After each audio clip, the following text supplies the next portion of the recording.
you can get these 7 things right, then you're setting yourself up for success because your OnlyFans is far more likely to explode and you'll make a lot of money. So in this video, I'm going to take my last year of experience on OnlyFans, growing from nothing to peaking at making just over 60k revenue in December of last year alone. And I will try to condense all that knowledge into a 7-part framework for you to easily follow, which will hopefully get you started on the right foot.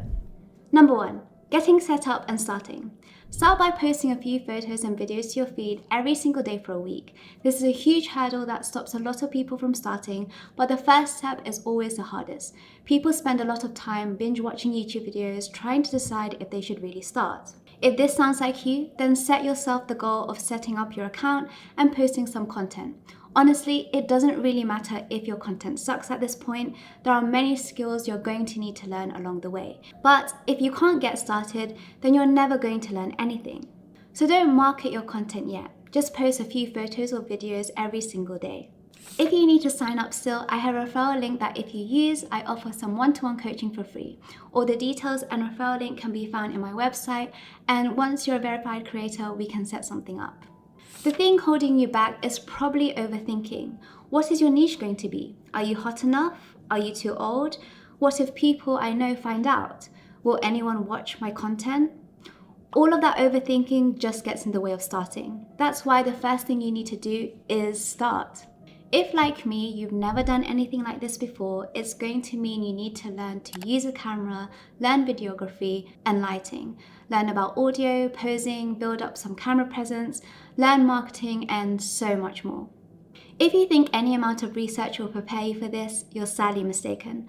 Once you know that having an OF is what you want to do, you just need to start making those baby steps. If you put one foot in front of the other and constantly work on improving, soon you'll be halfway up the mountain. 2. Stage 2 is working on your craft.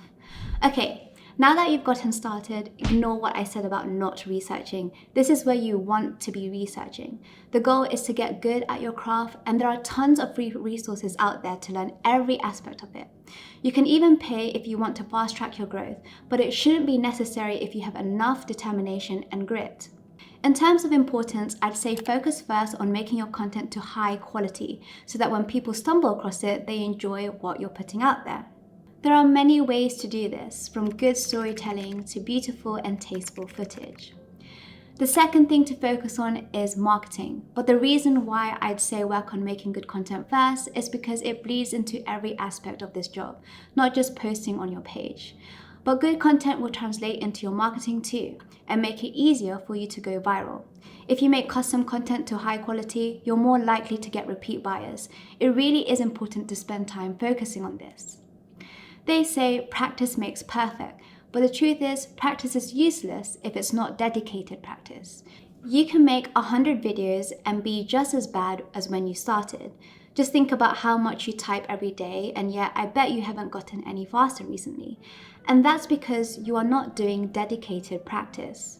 So when it comes to making a video, I would say find a video for inspiration, something you think is really good, and pick something you really like from it.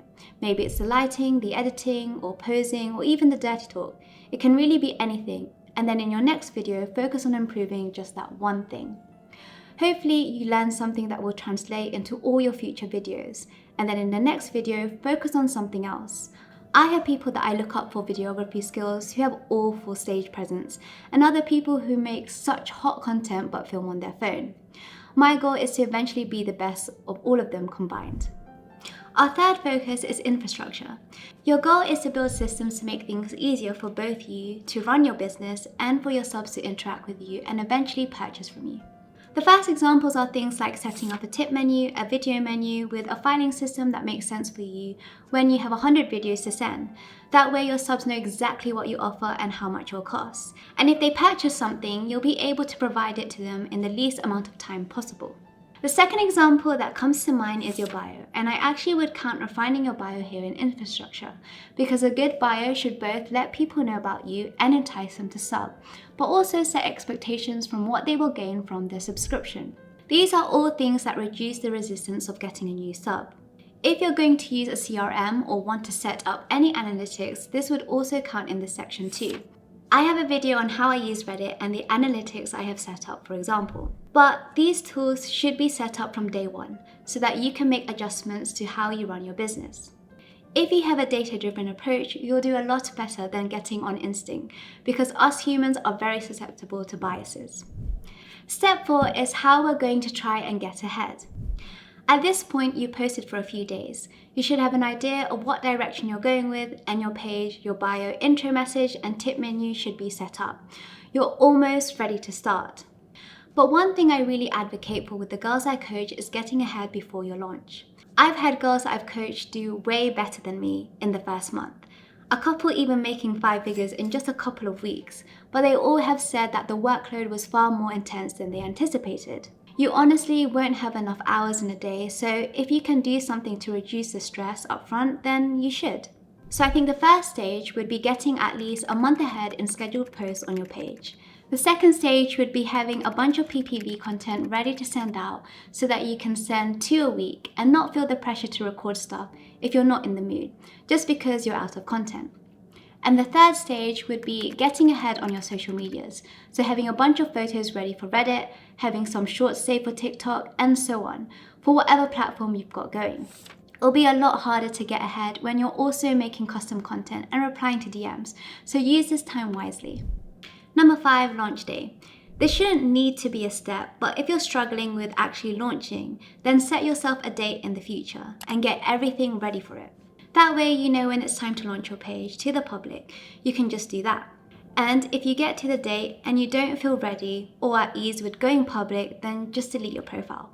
OF is a big choice and only go into it if you're ready and excited about it. Number 6, marketing is a huge topic. I mean, my longest YouTube video is me just talking about Reddit alone, and I'm not going to be able to teach you everything you need to know here. But something I've noticed recently while coaching is people who focus on fewer platforms tend to do better. I guess it's better to be a specialist than a jack of all trades when it comes to the social medias. Who knew that Adam Smith guy was onto something, eh? But it makes sense. A platform as simple as Reddit has me discovering little intricacies every other day, and that's true for all of them. So what I'm really saying is pick Reddit and PH if you want to post there too. And then one SFW platform like TikTok or Insta or Twitter, and work on learning how to make those platforms work for you. Once you get into a good rhythm on them and you're getting 10 to 20 subs a day, then it's probably time for you to look into adding another social media to your arsenal. As for how often you should post daily.